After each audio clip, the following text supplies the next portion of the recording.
Les maillots de la Coupe du Monde 94. Mais pourquoi il nous parle de maillots? Parce que j'ai envie, parce que c'est bientôt la Coupe du Monde et ça fait quelques temps que je voulais un peu parler des tenues parce que pour les gardiens c'est hyper important et également sur chaque Coupe du Monde on a ces nouveaux maillots qui donnent une nouvelle tendance aux maillots du footballeur et qu'on voit à la télé.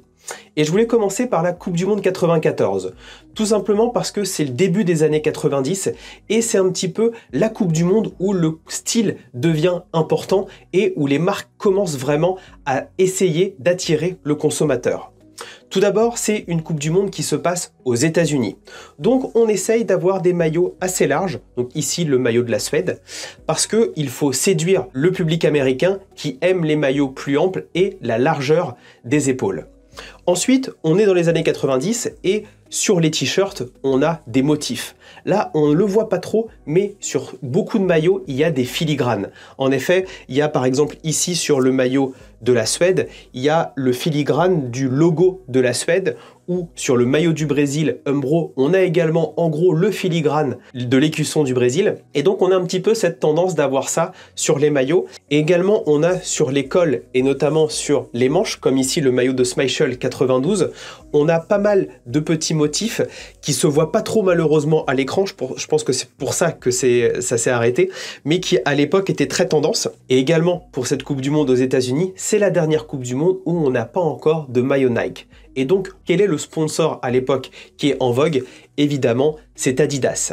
Et Adidas opère à la Coupe du Monde un tournant majeur de son histoire, c'est un changement de logo. Et en effet, on a le logo en pyramide. Et donc, beaucoup de maillots Adidas ont les trois bandes un petit peu en forme de pyramide pour commencer à mettre ça dans l'esprit du consommateur. Et donc dans cette Coupe du Monde 94, quels sont les maillots un petit peu sympas qu'on peut retenir? J'aime beaucoup le maillot de l'Italie, avec notamment le sponsor Diadora. Ensuite, on a également le maillot du Brésil. Moi, j'aime beaucoup le petit maillot Umbro. Et surtout, celui de la Suède, parce que celui que je tiens entre les mains, pour moi, c'est l'un des plus beaux. J'aime beaucoup ce maillot. Mais mon maillot préféré, je pense que c'est celui de l'Argentine.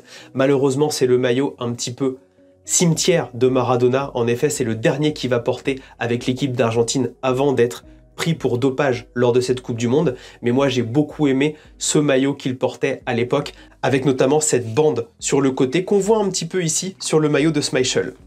Mais je ne peux pas finir cette vidéo sur la Coupe du Monde 94 sans parler des maillots des gardiens. En effet, c'est l'une des dernières Coupes du Monde avec la Coupe du Monde 90 puis ensuite la Coupe du Monde 98.